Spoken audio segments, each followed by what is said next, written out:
Hello.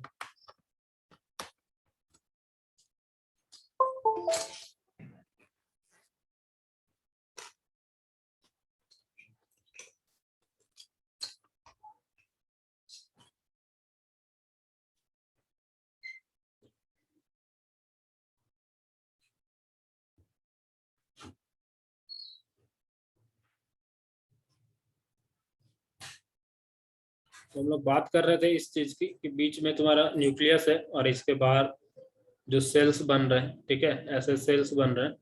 तो इन्हीं sales को एनर्जी लेवल्स भी बोल रहे हैं, एनर्जी लेवल। इन्हीं को ऑर्बिट भी बोल रहे हैं, ठीक है, इन्हीं को ऑर्बिट भी बोल रहे हैं। और इन्हीं को क्या बोल रहे हैं, इन्हीं को ऑर्बिट भी बोल रहे हैं, इन्हीं को सेल्स भी सेल भी बोल रहे हैं। और इन्हीं को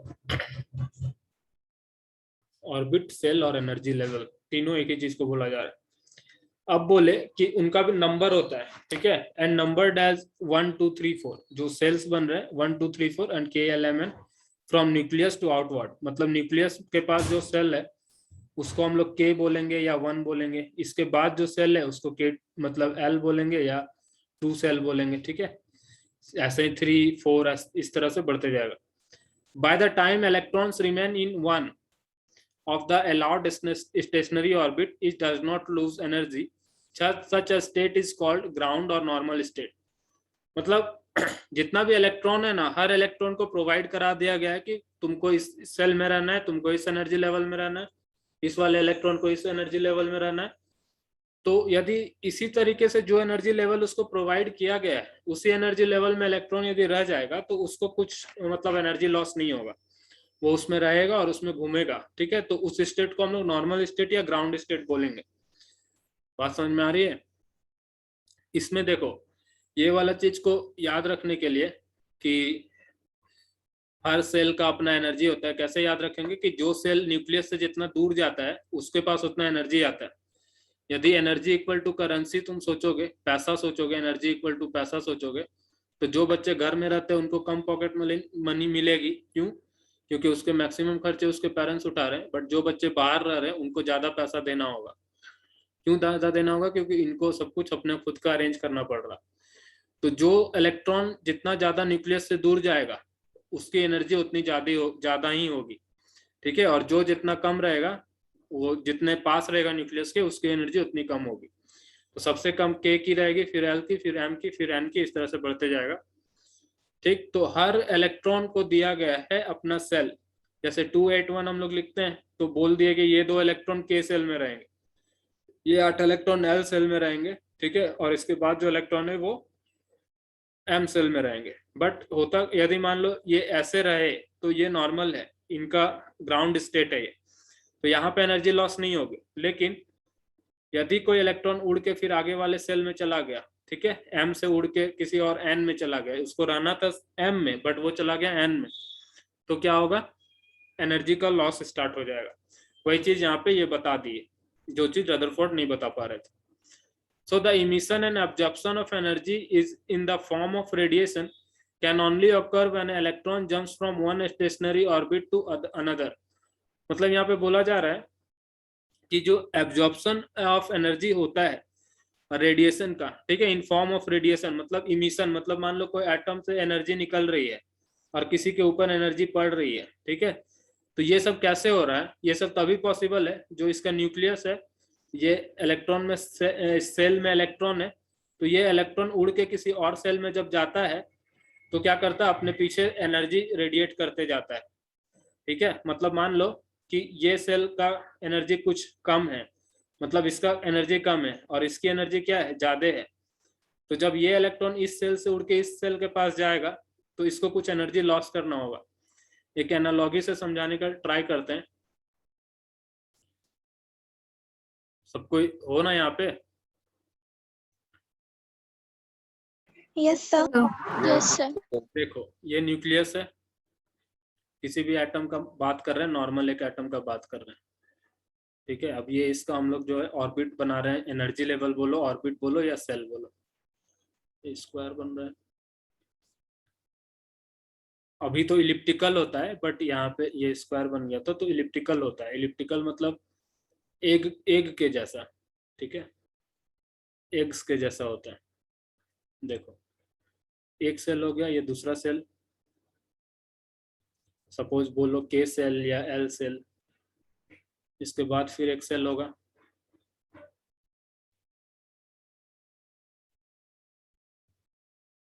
ठीक है, इस तरीके से सेल होगा। तो रॉबर्ट जो बोर थे, नील बोर, वो बता चुके थे कि हर सेल की अपनी एनर्जी होती है, ठीक है, हर सेल की अपनी एनर्जी होती है और वो एनर्जी बढ़ते जाती है। कैसे बढ़ते जाती है? जैसे जैसे न्यूक्लियस से दूर जाते हैं तो वो एनर्जी बढ़ते जाएगी, ठीक। तो सेल्स के नाम क्या क्या हो रहे थे? इसका K shell, L shell, M shell, otherwise इसको 1 2 3 ऐसे बोलते हैं। एम के बाद एन होता, एन के बाद ओ होता, 4 5, इस तरीके से बढ़ते जा रहा था, ठीक है। ऐसे सेल बढ़ रहे थे, ठीक है। एम हो गया,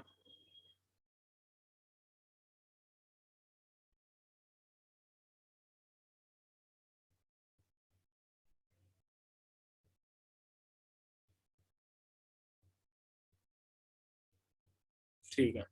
देखो, तो यही सेल है। तो इसमें बोला गया कि जो न्यूक्लियस के जितने पास होगा उसकी एनर्जी उतने कम होगी, ठीक है, उसकी एनर्जी उतनी कम होगी। मतलब जो के सेल है उसकी एनर्जी सबसे कम होगी, उसके बाद फिर एल सेल की होगी, उसके बाद फिर एम, और एन सेल सबसे ज्यादा जो सबसे दूर है, ठीक है, सबसे ज्यादा एनर्जी इसकी होगी, सबसे कम क्यों? क्योंकि उसका एनालॉगी बताए कि जो बच्चे माँ बाप के पास रहेंगे उसकी उसकी एनर्जी क्या, उसकी पॉकेट मनी क्या होगी? कम होगी। क्यों कम होगी? क्योंकि सारे उसके नीड माँ बाप पूरे कर रहे हैं। तो इसलिए यहाँ पे जो रहेगा इलेक्ट्रॉन, उसका कम एनर्जी रहेगा। और ये बात ये लोग क्वांटम इससे कर रहे हैं, ठीक है, जो नील बोर बताए थे। अब इसमें क्या हुआ कि वो बोले कि नॉर्मल स्टेट में तो ठीक है कि हर इलेक्ट्रॉन को हम लोग अपना प्रोवाइड कर दिए कि देखो तुमको इसी में रहना है, ठीक है, तुमको इतना में अपना गुजारा करना है, इतनी पॉकेट मनी तुमको मिलेगी, इसी फिक्स अमाउंट में तुमको अपना गुजारा करना है। तो वो भी बात मान जाता है और रहता है, दिक्कत कुछ नहीं है, ठीक है, इतने में इसको कोई दिक्कत नहीं होती। एटम भी क्या रहता है? न्यूट्रल रहता है, ठीक है। मेन दिक्कत कब स्टार्ट होता है? जब ये इलेक्ट्रॉन जिद करता है कि हमको यहाँ नहीं रहना, हमको दूसरे में जाना है, दूसरे सेल में जाना है, ठीक है। दूसरे सेल में जाना का जब जिद करता है तो यहाँ से यहाँ जाने में इसको पैसे लगेंगे कि नहीं लगेंगे? यहाँ से यहाँ पहुंचना है तो पैसे खर्च करने पड़ते हैं।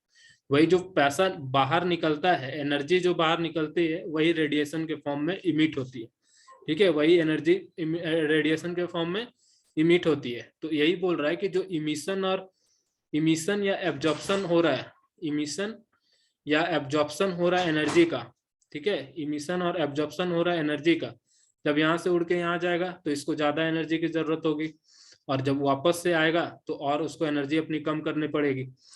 बात समझ में आ रही है कि यहाँ पे जो इलेक्ट्रॉन है, ये इलेक्ट्रॉन को यहाँ जाना है तो इसके पास उतनी एनर्जी होनी चाहिए जो इस सेल की डिमांड है, या इस इलेक्ट्रॉन को यहाँ जाना है तो इसके, मान लो तुमको बड़े स्कूल में पढ़ना है तो तुम्हारे पास उतनी फी भी तो होनी चाहिए ताकि तुम बड़े स्कूल में जा पाओ। तो इसको यहाँ आने के लिए उतना एनर्जी की जरूरत है, यदि ये यहाँ से यहाँ जंप करेगा तो। यदि एनर्जी आ गया तो जंप करके यहाँ आ जाएगा, तो उसको हम लोग बोलते हैं एक्साइटेड स्टेट, ठीक है, उसको बोलते हैं एक्साइटेड स्टेट। लेकिन यदि नहीं जंप कर रहा, वो नॉर्मल है, तो उसको बोलते हैं ग्राउंड स्टेट, ठीक है, ग्राउंड स्टेट बोलते हैं। ग्राउंड स्टेट या नॉर्मल स्टेट बोलेंगे। तो ग्राउंड स्टेट में नॉर्मल जो कॉन्फ़िगरेशन लिख रहे हैं 281 वही होता है, लेकिन एक्साइटेड स्टेट में एक इलेक्ट्रॉन उड़ के दूसरे सेल में जाता है।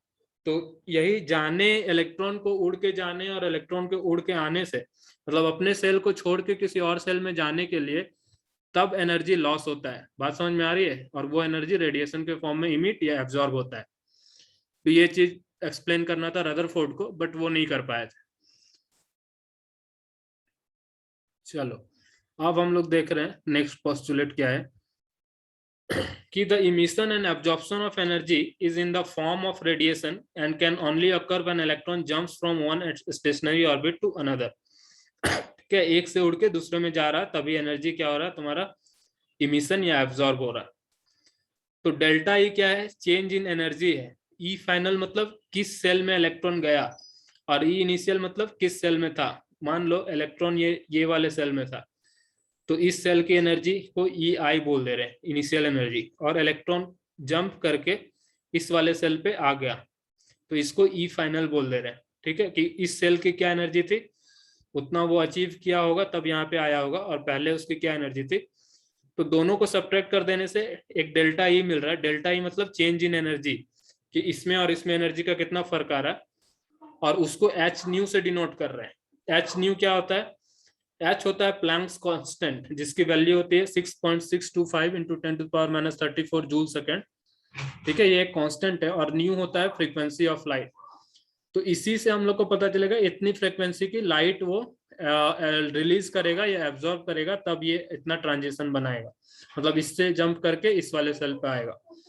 एनर्जी इज एब्जॉर्ब, देखो लिखा हुआ है एनर्जी क्या होता है? एब्जॉर्ब होता है जब इलेक्ट्रॉन जंप करता है from lower to higher. Simple सी बात है कि तुमको, या तुम यहाँ पे हो, एक गरीब से गांव में हो, यहाँ से तुमको एक बड़े से शहर में जाना है, तो तुमको किसी से पैसे लेने होंगे, यदि तुम्हारे पास नहीं है तो, या पैसे कमाने होंगे, तो यहाँ से बाहर से आ रहा है एनर्जी, ठीक है, लाइट का सोर्स आ रहा है, वो इसके पास आया, वो इसको एब्जॉर्ब करेगा, और इसके बाद फिर ये जंप कर जाएगा दूसरे सेल के ऊपर। तो एनर्जी क्या होती है? एब्जॉर्ब होती है कब? जब इलेक्ट्रॉन जंप करता है लो वाले से हाई वाले के पास। लो और हाई क्या है? एनर्जी के टर्म में बोला जा रहा है, क्योंकि न्यूक्लियस के पास जो होता है, न्यूक्लियस के पास जो होता है वो क्या है? ज्यादा, उसकी कम एनर्जी है, बट उसके बाहर वाला जो सेल है उसकी एनर्जी ज्यादा है। तो यहाँ से जब इलेक्ट्रॉन जंप करता है तो उसको उतनी एनर्जी रहनी चाहिए उसके पास, तो वो एनर्जी कैसे एब्जॉर्ब? वो एब्जॉर्ब करके लेता है। ठीक है, तो एब्जॉर्ब एनर्जी कब एब्जॉर्ब होगी?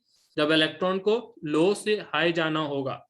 ठीक है, और एनर्जी इमिट कब होती है? जब वो वापस से अपने ओरिजिनल वाले पोजीशन पे आता है। ठीक है, तो यही सब बात थी क्वांटम मॉडल की, जो दे रहे थे तुम्हारा क्या नाम है इनका? Niels Bohr. ठीक है, नील बोर बता रहे थे ये सब बात। When it moves from higher to low, जब हाई ऑर्बिट से, हायर ऑर्बिट से कोई इलेक्ट्रॉन वापस अपने सेल पे आता है, ठीक है, वापस अपने सेल पे आता है, तो क्या होता है? एनर्जी को रिलीज करता है। एनर्जी को रिलीज करता है। जैसे मान लो तुम बहुत बड़े शहर से वापस गांव में रहने जाओगे, तो तुमको अपना सुख चैन छोड़ना होगा। जैसे यहाँ एसी चलाते, तो गांव में एसी नहीं चलेगा, भले तुम वहां आराम से रहोगे, मेंटल पीस है, लेकिन तुम जितना यहाँ पे करते थे, कार से जा रहे हैं, ये कर रहे हैं, तो वो सब वहां नहीं मिलेगा। ठीक है, तो इसको एनर्जी, अपने सारी चीजों को, सारे एनर्जी को वो बाहर रेडिएट कर देता है लाइट के फॉर्म में, और वापस से अपने ओरिजिनल स्टेट में आ जाता है जो उसका ओरिजिनल था। ठीक है, ये न्यूक्लियस है, ये ओरिजिनल यहाँ था, और जब इसको ये बाहर वाले किसी सेल पे गया हुआ था। ठीक, एनर्जी को लिबरेट करता है, इमिट करता है। और सेम क्या होता है जब ये इस वाले सेल पे है और इसको ऊपर जाना है, तो ये एनर्जी एब्जॉर्ब करता है, बाहर से कोई एनर्जी आएगी उसको एब्जॉर्ब करेगा, ठीक है, और उड़ के इस वाले सेल पे पहुंच जाएगा। ठीक है, समझ में आ रही है चीजें? किसी को डाउट है? Yes sir. कुछ डाउट है तो बताओ। अब देखो, नो सर, कोई doubt? No sir. When electron moves from inner to outer orbit, मतलब अंदर वाले ऑर्बिट से इलेक्ट्रॉन मूव कर रहा है, ठीक है, इनर ऑर्बिट से बाहर वाले ऑर्बिट में जा रहा है, बाहर वाले ऑर्बिट की एनर्जी ज्यादा होगी। जो एग्जांपल दिया है उस एग्जांपल से तुम्हें समझ में आ जाना चाहिए, मतलब वो सब एग्जांपल टिपिकल है कि मम्मी पापा से दूर हो रहे हैं तो तुम्हारी एनर्जी, मतलब ज्यादा पैसे तुमको मिलेंगे या फिर कमाने पड़ेंगे, क्योंकि अब तुमको अपना खुद देखना है। तो उसी तरह से एनर्जी से रिलेट करेंगे कि न्यूक्लियस से जितना ज्यादा दूर सेल होगा उतना ज्यादा उसकी एनर्जी होगी। ठीक है, सो जब इलेक्ट्रॉन मूव कर रहा है अंदर से, कहाँ? बाहर वाले ऑर्बिट में, तो उसको कुछ फाइनाइट अमाउंट ऑफ एनर्जी लेना है, फाइनाइट फिक्स्ड है। ये नहीं कि कितनी भी मर्जी की एनर्जी ले रहे हैं, वो लेके जा रहे हैं। ठीक है, वो फाइनाइट अमाउंट ऑफ एनर्जी है। The new state of electron is said to be excited state. Excited state, मान लो तुम्हें कुछ पैसे मिल जाए, तुम रास्ते में जा रहे हो, तुम्हें कुछ पैसे मिल जाएंगे तो तुम एक्साइटेड हो जाओगे। तो उसी तरह से यहाँ पे लिख दिया कि when electron absorb some energy from outside source, so it get excited, मतलब अपने नॉर्मल ग्राउंड स्टेट को छोड़ के वो एक्साइटेड हो जाता है। ठीक है, और ऊपर चला जाता है वो दूसरे वाले सेल के पास। So the negatively charge electron, negatively charge electron, electron क्या होता है? नेगेटिवली चार्ज होता है। Revolves around the nucleus in a circular path, ठीक है, सर्कुलर पाथ में नेगेटिवली चार्ज इलेक्ट्रॉन घूमते हैं। The force of attraction between nucleus and the electron is equal to the centrifugal force of moving electron. हम लोग जब circular motion पढ़े थे तो वहां पे सेंट्रीफ्यूगल फोर्स की बात करे थे। ठीक है, सेंट्रीफ्यूगल फोर्स के कारण ही जब तुम किसी चीज को ऐसे घुमाते हो, ठीक है, एक पत्थर ले लियो, इसको स्ट्रिंग से घुमा रहे हो, तो पहले स्ट्रिंग लूज रहता है, जब घुमाना चालू करते हो तो स्ट्रिंग में एक टेंशन बनने लगता है। ठीक है, स्ट्रिंग में एक टेंशन बनने लगता है और एक फोर्स जनरेट होता है। जब तुम स्ट्रिंग को छोड़ोगे तो स्ट्रिंग सीधा ऐसे उड़ जाता है, बहुत दूर चला जाएगा, तो ये फोर्स के कारण ही जाता है। तो the force of attraction between the nucleus and the electron is equal to the centrifugal force of moving electron. ठीक है, तो इतना ही फोर्स, देखो ये इलेक्ट्रॉन है यहाँ पे और ये इसका न्यूक्लियस है, तो इसके पास फोर्स ऑफ अट्रैक्शन लग रहा है, एक फोर्स ऑफ अट्रैक्शन। तो बोलेंगे कि अरे फोर्स ऑफ अट्रैक्शन है तो ये इलेक्ट्रॉन को तो इसके तरफ आ जाना चाहिए ना, न्यूक्लियस की तरफ गिर जाना चाहिए अट्रैक्ट होके, बट ऐसा नहीं होता है। तो क्यों? क्योंकि बोला कि ये इलेक्ट्रॉन है वो मूव कर रहा है। बोला हाँ, तो मूव कर रहा है तो सर्कुलर अराउंड में कोई भी ऑर्बिट जब मूव करता है तो उस मतलब कोई भी ऑर्बिट में यदि सर्कुलर ऑब्जेक्ट मूव कर रही है और ऑब्जेक्ट सर्कुलर मोशन शो कर रही है तो वहां पे उसके पास एक फोर्स होगा, सेंट्रीफ्यूगल फोर्स। तो वो सेंट्रीफ्यूगल फोर्स आउटवर्ड लगता है, बाहर की तरफ। तो जितना फोर्स अंदर खींच रहा है उसको, उतना ही फोर्स उसके तरफ क्या लग रहा है, बाहर भी लग रहा है। तो इसलिए ये इलेक्ट्रॉन जो है वो न्यूक्लियस के ऊपर नहीं गिर रहा। ठीक है, तो force of attraction toward nucleus is equal to centrifugal force. बात समझ में आ गई कि ये इलेक्ट्रॉन इसके ऊपर क्यों नहीं गिर रहा है? क्योंकि ये नेगेटिव चार्ज है, ये पॉजिटिव चार्ज है और ये घूम भी रहा है, लेकिन जो फोर्स ऑफ अट्रैक्शन है वो किसके बराबर है? सेंट्रीफ्यूगल फोर्स के बराबर है। That's why this electron is not coming. ऐसा होता है क्या तुम पत्थर घुमाए और वो पत्थर तुम्हारे ऊपर आके गिर गया? ऐसा तो नहीं होता है। पत्थर घुमाए, तुम छोड़ोगे तो वो बाहर जाएगा, तुमसे दूर जाएगा, तुम्हारे ऊपर आके नहीं गिरेगा। ठीक है, तो इलेक्ट्रॉन की टेंडेंसी है बाहर जाने की, और वो टेंडेंसी किसके इक्वल है? जितने जितने ताकत से वो इसको खींच रहा है उतनी ही ताकत से वो बाहर जाने खोज रहा है। That's why electron continue move करते रहता है इस ऑर्बिट में, उसको छोड़ के नहीं जाता है। So out of the infinite number of possible circular orbit around the nucleus, अब बोल रहा है कि न्यूक्लियस के चारों तरफ ना बहुत सारे ऑर्बिट्स होंगे, न्यूक्लियस के चारों तरफ बहुत सारे ऑर्बिट होंगे। ठीक है, इनफाइनाइट, इनफाइनाइट है। ठीक है, इनफाइनाइट जैसे बोल रहा है कि एक न्यूक्लियस है तो इसके चारों तरफ इनफाइनाइट नंबर ऑफ ऑर्बिट्स होंगे। इनफाइनाइट बहुत सारे हो सकते हैं, लेकिन हर ऑर्बिट का अपना फिक्स एनर्जी होगा। जैसे इसका कुछ फिक्स एनर्जी है कि इस होटल में जाने तो तुम्हें मिनिमम इतने पैसे होने चाहिए, इसमें जाने तो मिनिमम इतने पैसे होने चाहिए, इसमें जाने तो मिनिमम इतने पैसे होने चाहिए। और जितने बड़े में जाओगे, सेल बढ़ रहा तो समझ लो कि होटल बड़ा हो रहा है, तो जितने बड़े होटल में जाओगे उतना ज्यादा पैसा लगेगा। ठीक है, उतनी ज्यादा एनर्जी लगेगी। तो वही चीज बता रहा है यहाँ पे कि इनफाइनाइट है, होटल्स इनफाइनाइट है इंडिया में, लेकिन पैसे उसी हिसाब से बढ़ते जाएंगे। बड़े होटल में जाओ तो ज्यादा पैसे लगेंगे। ठीक है, सबकी फाइनाइट एनर्जी है, फाइनाइट एनर्जी है, इनफाइनाइट नंबर है, मतलब बहुत सारे नंबर है, बट उनकी एनर्जी फिक्स है। ये चीज, the electron can revolve only in those orbit whose angular momentum is an integral multiple of h by 2 pi। अब एंगुलर मोमेंटम एक टर्म होता है, जो मोमेंटम टर्म तुम लोग पढ़े थे, 9 क्लास पढ़े होगे फिजिक्स में, मैं बताया था मोमेंटम, जिसमें मास और वेलोसिटी को मल्टीप्लाई करते हैं। मोमेंटम मतलब जैसे एक बुलेट होती है, बंदूक की गोली छोटी सी होती है। ठीक है, मान लो उसकी वेट 10 ग्राम हो रही होगी, 10 ग्राम एक बुलेट की वेट है, बट उसको 100 मीटर पर सेकेंड से फेंकते हैं हम लोग। ठीक है, 100 मीटर पर सेकेंड से फायर करते हैं गन से, तो एक आदमी की जान ले सकती है।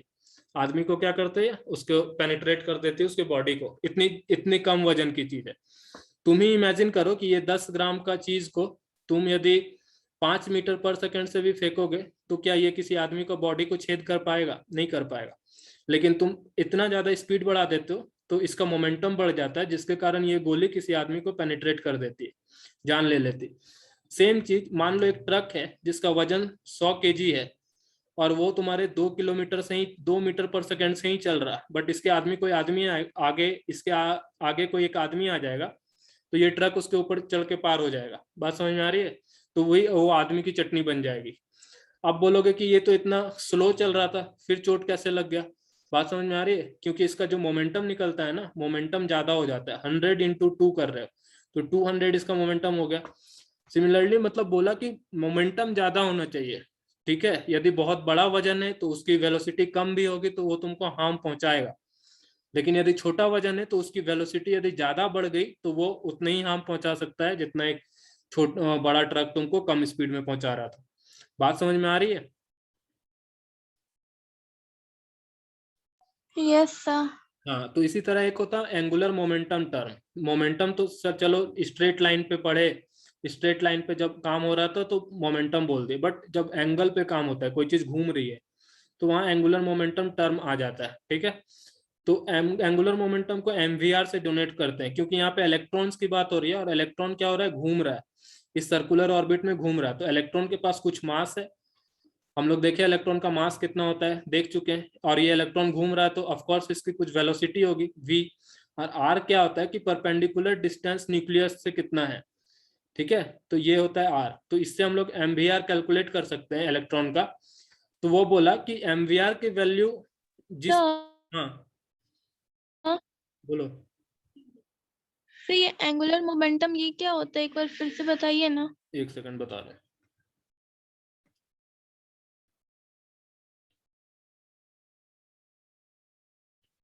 देखो, एंगुलर मोमेंटम, मोमेंटम समझ में आया? Yes sir. छोटी सी बुलेट थी, 10 ग्राम इसका वजन होगा, 100 मीटर पर सेकंड से गई। ठीक है, तो इसका मोमेंटम कैसे निकालेंगे, एमवी, मास इंटू वेलोसिटी कर देंगे, मास 10 ग्राम इंटू 100, तो इसकी मोमेंटम फाइनल आ जाएगी 1000। ठीक है, 1000 ग्राम मीटर पर सेकंड, ये इसका मोमेंटम आ जाएगा। ठीक, और यहीं पे एक ट्रक है जिसका 100 kg वजन है, लेकिन उसकी स्पीड 1 मीटर पर सेकंड है, या फिर 1000 kg वजन है एक ट्रक का और स्पीड 1 मीटर पर सेकंड है। यहाँ पे भी मोमेंटम क्या होगा, 1000 kg हो जाएगा। 1000 kg ऐसा ज्यादा हो गया, यदि मान लो ग्राम कर देते, 1000 ग्राम है, एग्जाम्पल ही ले रहे हैं तो दोनों केस में मोमेंटम क्या है, सेम है। मोमेंटम क्या आया, सेम आया, लेकिन एक जगह बुलेट है और एक जगह ट्रक है, दोनों के वजन में काफी डिफरेंस है, मोमेंटम सेम है तो डैमेज होगा। ठीक है, लेकिन यदि ये था लीनियर, जब लाइन पे बात कर रहे हैं सीधा, तुम कैसे मारते हो, बंदूक की गोली कैसे फायर होती है, सीधा स्ट्रेट, एक आदमी यहाँ पे है, एक आदमी बंदूक से यस गोली सर। यहाँ से फायर कर दिया स्ट्रेट, तो ये स्ट्रेट मोशन की बात हो रही है। रोड में एक्सीडेंट कैसे होता है, ट्रक यहाँ से जा रहा है, ट्रक ऐसे जा रहा है, आदमी ऐसे जा रहा है, बस ये इसके ऊपर चढ़ा दिया, स्ट्रेट लाइन। अब एंगुलर मोमेंटम मतलब क्या होता है, कुछ एंगल पे रोटेट कर रही है चीजें। ठीक है, एंगुलर मोमेंटम मतलब घूम रहे हैं कुछ, जैसे इसमें अभी इलेक्ट्रॉन का हम लोग बात करते हैं। ठीक है, अभी पिछला ही वाला स्लाइड में जैसे देखोगे तो ये यहाँ पे इलेक्ट्रॉन सब ऐसे घूम रहा है। ठीक, तो यहाँ पे मान लो ये इलेक्ट्रॉन यदि स्ट्रेट लाइन में चलता, ये स्ट्रेट लाइन में चलता, तो इसका कुछ मोमेंटम होता, एमवी होता, मास, क्योंकि इलेक्ट्रॉन का हम लोग देख चुके हैं, वेलोसिटी देख चुके हैं। अब यही इलेक्ट्रॉन क्या कर रहा, मूव कर रहा। ठीक है, ये इलेक्ट्रॉन मूव कर रहा, तो हम लोग इसका कैसे निकालेंगे मोमेंटम, तो इस केस में जब कोई ऑब्जेक्ट घूमता है तो वहां पे एंगुलर मोमेंटम का कंसेप्ट लगता है। ठीक है, तो यहाँ पे मास है, वेलोसिटी है, इसको परपेंडिकुलर डिस्टेंस जिसको आर बोल रहे हैं उससे मल्टीप्लाई कर देते हैं। तो इसका परपेंडिकुलर डिस्टेंस सेंटर से क्या होगा, ये सेंटर है, यहाँ से इसका जो डिस्टेंस होगा। ठीक है, तो वही होता है इसका एंगुलर मोमेंटम mvr। ठीक है, इसी की बात हो रही है। तो वो बोले कि mvr मतलब यस सर। जिसका भी एंगुलर मोमेंटम nh/2 के बराबर होगा, nh/2। h क्या है, प्लैंक कांस्टेंट, ऑलरेडी बता चुके हैं कि प्लैंक्स कांस्टेंट है, इसकी वैल्यू भी दे चुके हैं, 6.625 इंटू 10⁻34, इस तरह से -34 जूल सेकेंड। ठीक है, तो इसका वैल्यू दे चुके हैं h का, और एक सेकंड, हाँ देखो, तो ये बोले कि nh/2 में जो होगा इसका mvr की जो वैल्यू कैलकुलेट करेंगे, वो mvr का वैल्यू nh/2 के मल्टीपल में आना चाहिए। n क्या है, नंबर है, नंबर क्या, कैसा नंबर, n = 1 सेल का नंबर। ठीक है, n = 1, n = 2, n = 3, n = 4, मतलब क्या है, वो बता रहा, सेल को बता रहा। ठीक है, सेल को बता रहा है कि कितना नंबर का सेल है। तो मान लो फर्स्ट सेल है तो n इसके मल्टीपल में होना चाहिए, जैसे 1 2 3 नंबर ऑफ ऑर्बिट है, आर क्या है, रेडियस ऑफ ऑर्बिट। जैसे जैसे ऑर्बिट बढ़ेगा उसका रेडियस क्या होता जाएगा, बढ़ता जाएगा न्यूक्लियस से डिस्टेंस। v क्या है, वेलोसिटी ऑफ इलेक्ट्रॉन, m है मास ऑफ इलेक्ट्रॉन। तो mvr किसके मल्टीपल में होना चाहिए, h/2 के मल्टीपल में होना चाहिए। और n हमेशा इंटेजर होगा, मतलब इंटेजर मतलब इन द सेंस कि होल नंबर होगा, पॉजिटिव होल नंबर, जीरो नहीं है, 1 है। ठीक है, नेचुरल नंबर मतलब 1 2 3 4। होल नंबर नेचुरल नंबर पता है ना, होल नंबर मतलब जिसमें जीरो भी होता है, नेचुरल नंबर जिसमें जीरो नहीं होगा।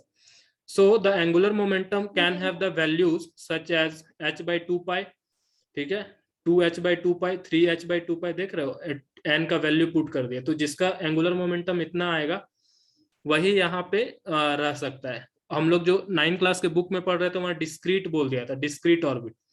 ठीक है, डिस्क्रीट ऑर्बिट करके लिखा था कि नील बोर आके बोले कि डिस्क्रीट ऑर्बिट में ही इलेक्ट्रॉन क्या करेगा, एग्जिस्ट करेगा। तो यही डिस्क्रीट ऑर्बिट का कंडीशन क्या है कि उसका एंगुलर मोमेंटम कितना होना चाहिए, h/2 pi होना चाहिए। ठीक, so but it can not be fractional value, fractional नहीं हो सकता है, जैसे 3/5 h/2 pi ऐसा नहीं हो सकता है। ये सब नेचुरल नंबर में रहेगा, पॉजिटिव नेचुरल नंबर। दस the angular momentum is quantized, quantized है एंगुलर मोमेंटम, मतलब क्वांटा मतलब होता है ऐसा पैकेट। ठीक है, क्वांटाइज्ड मतलब फ्रैक्शन की बात नहीं हो रही है, होल है पूरा कंप्लीट, पीस है, एक कितना पीस, एक दो, इस तरीके से क्वांटाइज। ठीक है, the specified circular orbit are called stationary orbit. ठीक है, तो इस तरीके से जो जो एंगुलर मोमेंटम, जैसे इन्फिनिटी नंबर ऑफ तुम्हारा ऑर्बिट्स है, यहाँ पे इन्फिनिटी नंबर ऑफ ऑर्बिट्स है, तो कौन से ऑर्बिट जिसका एंगुलर मोमेंटम फिक्स्ड है तुम्हारा, क्वांटाइज्ड है, उसी में इलेक्ट्रॉन रहेगा तो उसको स्टेशनरी ऑर्बिट बोलेंगे, और वहां पे इलेक्ट्रॉन घूमेगा तो वहां पे एनर्जी का लॉस नहीं होगा। बात समझ में आ रही है? Yes sir. ठीक है, आगे कि हर ऑर्बिट की रेडियस को कैसे निकालते हैं उसका फॉर्मूला लिख दिया यहाँ पे। ठीक है, हर ऑर्बिट को और रेडियस कितना होगा उसको कैलकुलेट करने का फॉर्मूला। तो यहाँ पे दिया है एन, एन क्या है, नंबर ऑफ ऑर्बिट सबको पता है, एन का स्क्वायर, एच क्या है, प्लैंक कांस्टेंट, प्लैंक्स कांस्टेंट है H, N square H square, 4 pi square, M क्या है, मास है, के, के यहाँ पे क्या है, के और जेड है और ई है, तीन चीज यहाँ पे दिया हुआ है। हाइड्रोजन एटम के लिए Z=1, मतलब एटॉमिक नंबर का बात कर रहा है, बताए थे ना एटॉमिक नंबर को कैसे लिखते हैं, तुम्हारा जेड से लिखते हैं एटॉमिक नंबर को, लास्ट क्लास में बताए थे। जेड से। So yes greater sir. Is the value of N, larger is the size of atom, मतलब देखो एन का जितना तुम्हारा नंबर बढ़ेगा, मतलब ये क्या है, ऑर्बिट का नंबर, n=1, n=2 3, तो जितना ये बढ़ता जाएगा उतना बड़ा एटम होगा। n=3 मतलब उसका साइज बढ़ जाएगा, पीरियोडिक टेबल वाले में बताए थे, नीचे आते हैं तो साइज बढ़ता है, क्यों, क्योंकि नंबर ऑफ नया सेल का एडिशन होता है, तो जितना नया सेल होगा उतना उसका साइज बढ़ेगा। On the other and the greater the value of Z, Z का वैल्यू जितना ज्यादा होगा smaller the size of atom. ठीक है, on the other and greater the value of Z, atomic number जैसे जैसे बढ़ती जाएगी उस तरीके से छोटा होता जाएगा एटम का रेडियस। यहाँ से देख रहा है कि देखो ये तुम्हारा आर है, आर क्या है, तुम्हारा रेडियस है, डायरेक्टली डिपेंड किस पे कर रहा है, एन से, कि एन का नंबर यदि तुम्हारा इंक्रीज होगा, ठीक है, एन का नंबर यदि इंक्रीज होगा तो क्या होगा, बढ़ेगा, साइज बढ़ेगा, और जेड का नंबर इंक्रीज होगा तो साइज क्या होगा, छोटा हो जाएगा। ठीक है, कैसे छोटा होगा, जैसे मान लो कोई चीज नंबर है, कोई नंबर है, मान लो 2 है, अब इसको डिवाइड करेंगे 1 से तो ये 2 आएगा ना, लेकिन यहाँ पे 2 है, इसको डिवाइड करेंगे 5 से तो ये 0.4 आएगा। तो जब नीचे बड़ा होगा तो ये अपने आप छोटा हो जाएगा अल्टीमेटली, तो नीचे का चीज जब जेड तुम्हारा बड़ा होगा तो ये आर अपने आप छोटा हो जाएगा, और जब यहाँ पे एन बड़ा होगा, ठीक है, तो आर बड़ा हो जाएगा, वही चीज यहाँ पे लिखा है। हाइड्रोजन के केस में कैलकुलेट कर रहे हैं ये लोग, हाइड्रोजन के लिए Z=1 लिख दिया, और एन एच पाई के ई ये सब का वैल्यू को पुट कर रहे हैं यहाँ पे, तो एन स्क्वायर लिख दिए, एच का वैल्यू होता है तुम्हारा 6.625 इंटू 10⁻24 -34, ठीक है, जो प्लैंक कांस्टेंट जिसको बोलते हैं, फिर 4 का 4, पाई का वैल्यू 3.14 होता है, ठीक है, उसको पुट कर दिया यहाँ पे। उसके बाद मास ऑफ प्रोटॉन, जो मास ऑफ प्रोटॉन निकाले उसको पुट कर दिया यहाँ पे, 9 इंटू 10 टू द पावर 9, ये एक कांस्टेंट है के, ठीक है, के एक कांस्टेंट है जिसका value 9 into 10 to the power 9 होता है, वो पुट कर दिया। और ई क्या है, चार्ज है, इतना चार्ज होता है एक प्रोटॉन के ऊपर, ठीक, 1.6 इंटू 10 टू द पावर -19 का स्क्वायर इतना चार्ज होता है। तो इसको सब सब पूरा कैलकुलेट कर लिया ना, तो वैल्यू आया 0.529 into N square 10 to the power -10, ठीक है, इतना इसका वैल्यू आया। तो 10 टू द पावर -10 मीटर है, तो metre 10 to the power -10 metre equal to होता है आर्मस्ट्रॉन्ग, ठीक है, मतलब 1 into 10 to the power -10 metre है, तो इसका मतलब हो जाता है आर्मस्ट्रॉन्ग, ठीक है, ये एक यूनिट होता है। तो इसको लिख दिया 0.529 एन स्क्वायर आर्मस्ट्रॉन्ग, और यहाँ पे 0.059 into 10 to power -8 N square centimetre में कन्वर्ट कर दिया। So radius of first orbit का रेडियस कितना होगा, 0.529 into 10 to power -8 centimetre, that is 0.529 angstrom. इतना तुम्हारा फर्स्ट ऑर्बिट का रेडियस होगा। सेकेंड ऑर्बिट का रेडियस भी कैलकुलेट करके बता दिया, उसी तरह से एन का वैल्यू केवल एन स्क्वायर लगा दिया वहां पे, ठीक है, 4 से मल्टीप्लाई कर दिया। थर्ड ऑर्बिट में 9 से मल्टीप्लाई कर दिया, तो थर्ड ऑर्बिट का रेडियस, मतलब अब एटम का रेडियस बता रहा है जो आर्मस्ट्रॉन्ग में आ रहा है, इसीलिए एटम तुमको दिखता नहीं है, 10 टू द पावर -10 मीटर। जब रेडियस निकल गया तो अब एनर्जी को कैलकुलेट किया, एनर्जी का फॉर्मूला लगाया यहाँ पे, बोला ये फॉर्मूला होगा, ये सब फॉर्मूला डिराइव करना होगा तुमको 11 में शायद, ठीक है। फिर Z=1 पुट करके हाइड्रोजन के लिए एनर्जी ले आया, उसका वैल्यू आता है माइनस, तो हाँ बोलो। सर एनटीएससी में तो सारा ऑप्शनल आएगा, तो उसमें इसको इसका नॉलेज रहेगा तो ऑप्शनल इस टाइप का कैलकुलेशन भी आएगा ना? कैलकुलेशन नहीं आएगा, ये सब खाली वैल्यू का तुमको काम है, ठीक है। मान लो दे दिया कि एक इलेक्ट्रॉन फर्स्ट ऑर्बिट में था, ठीक है, n=1 में था, अब वो इलेक्ट्रॉन n=5 में चला गया, तो n=1 में उसकी क्या एनर्जी होगी, n=5 में उसकी क्या एनर्जी होगी, वो डेल्टा ई बताना होगा, ठीक है। तो एनर्जी का वैल्यू जैसे यहाँ से निकाल पा रहे हैं, -13.6/n² इलेक्ट्रॉन वोल्ट पर एटम होता है, पूरा कैलकुलेशन करके। तो तुमको काम है सिर्फ n=1 पुट कर दिए यहाँ पे, तो फर्स्ट सेल का एनर्जी कितना होगा, 13.6 होगा, फिफ्थ सेल का एनर्जी कितना होगा, 25 से डिवाइड कर दो, ठीक है, दोनों को सब्ट्रैक्ट कर दोगे, एनर्जी आ जाएगा। अब बता रहा है एनर्जी में नेगेटिव का साइन क्यों लगा ठीक है। हुआ है, ठीक है, एनर्जी में नेगेटिव का साइन क्यों लगा हुआ है, तो बोला कि negative sign indicate that electron is under attraction toward nucleus, ये बता रहा है कि उसको न्यूक्लियस अपने तरफ खींच रहा है, it is bound to the nucleus, ठीक है, that is it is bound to the nucleus, इसलिए नेगेटिव साइन लगा हुआ है। तो electron has minimum energy in the first orbit, ये तो पता ही है कि जितने पास होगा उतना कम एनर्जी होगा, और एन का वैल्यू जैसे जैसे बढ़ेगा एनर्जी तुम्हारा लेस नेगेटिव होता जाएगा। लेस नेगेटिव मतलब ज्यादा पावर, मतलब नेगेटिव में क्या होता है कि जितना नेगेटिव में बड़ा नंबर है उतना छोटा होता है, ठीक है। तो electron can have maximum value 0, ठीक है, जब n=∞ में पहुंचेगा तो वैल्यू क्या हो जाएगा, 0 हो जाएगा, तो वही उसकी मैक्सिमम एनर्जी होगी। इलेक्ट्रॉन की मैक्सिमम एनर्जी 0 होगी जब वो इन्फिनिटी वाले सेल पे पहुंच जाएगा। जब 0 energy means that electron is no longer bound to the nucleus, मतलब वो न्यूक्लियस से अब बाउंड नहीं रहेगा, जब इन्फिनिटी वाले सेल पे पहुंचेगा, इन्फिनिटी मतलब समझते हो, जो लास्ट सेल है, सबसे लास्ट सेल, वहां पहुंच जाएगा तो वो अब न्यूक्लियस से बाउंड नहीं रहेगा, उसकी एनर्जी 0 हो जाएगी, ठीक है। And that is not under the force of attraction toward nucleus. ये सब है, यहाँ तक बात समझ में आया कि नहीं आया बताओ। फिर ये सब वेलोसिटी का कैलकुलेशन है। अब न्यूट्रॉन्स की डिस्कवरी है यहाँ पे, बहुत ज्यादा इसमें बहुत डीप में बताया हुआ है, बहुत डीप,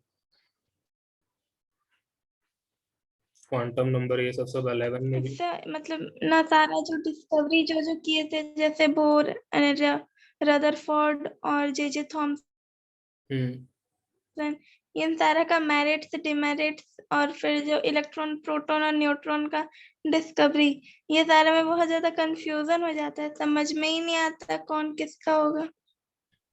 इसके लिए तुमको रीड करना होगा, एक दो बार रीड करो, समझ में आया। अभी जैसे हम बताए तुम उसको रीड करो, ठीक है, और रीड करने के बाद फिर जब तुम देखोगे डाउट हो रहा तो तुम पूछ सकते हो। देखो किस तरह का क्वेश्चन पूछा है, ओके एनटीए सर। दिए है, ठीक है, कैसा क्वेश्चन पूछा है देखो। K cell, L cell, N cell of an atom have 2, 8, 5 electron.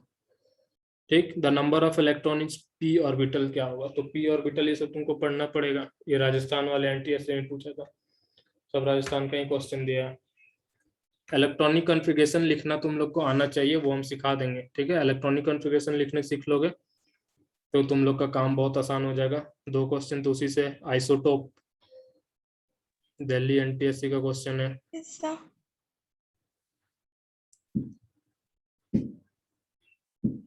ये सब क्वेश्चन है।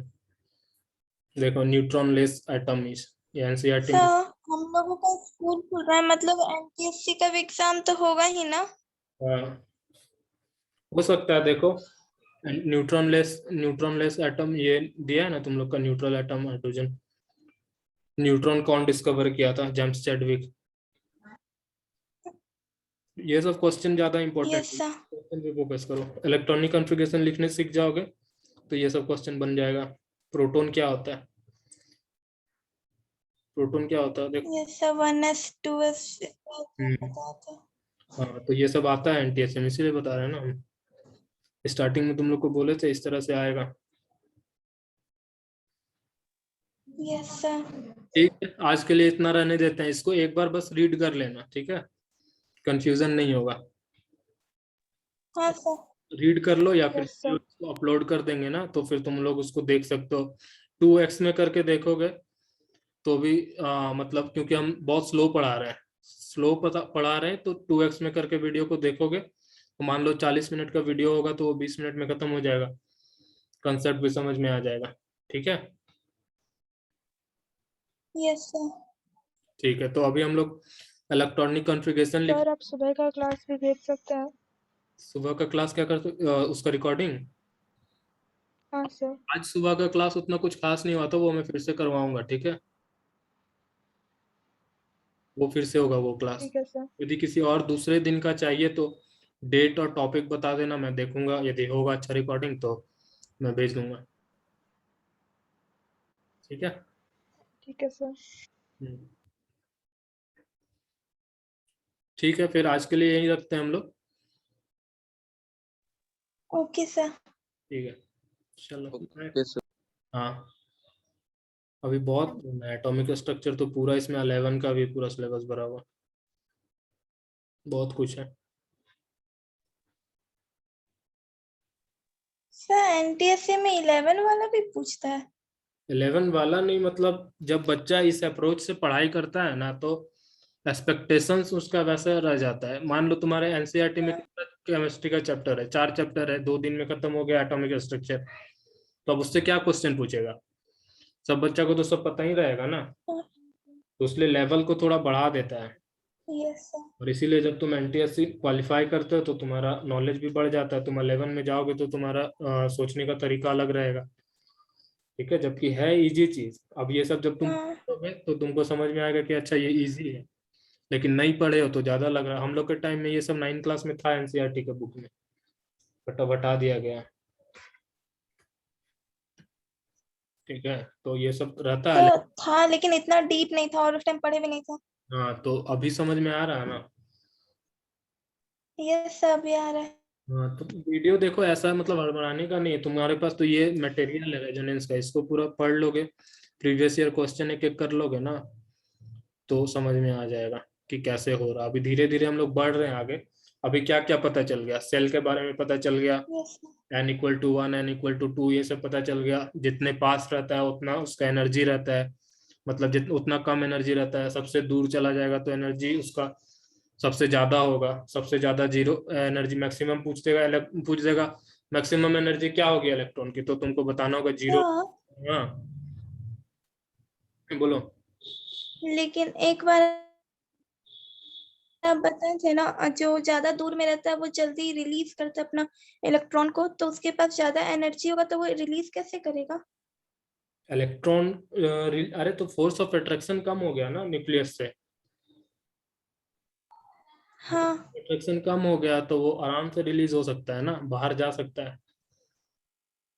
कैसे एग्जांपल दिए थे, इसी यस सर। कहानी से बता रहे, तुम लोग कहानी याद रख लोगे यही सब भूल जाओगे। क्या यस सर, बच्चा हॉस्टल में रहता है वो आराम से कहीं भी वो भाग। याद है, वो जो बच्चा माँ बाप के पास रहता है वो। हम्म। हाँ वो ज्यादा कंजर्व रहेगा, लेकिन जो दूर रहेगा वो तुरंत भागेगा। तो उसी तरह से इलेक्ट्रॉन जो दूर है, दूर वाले सेल में,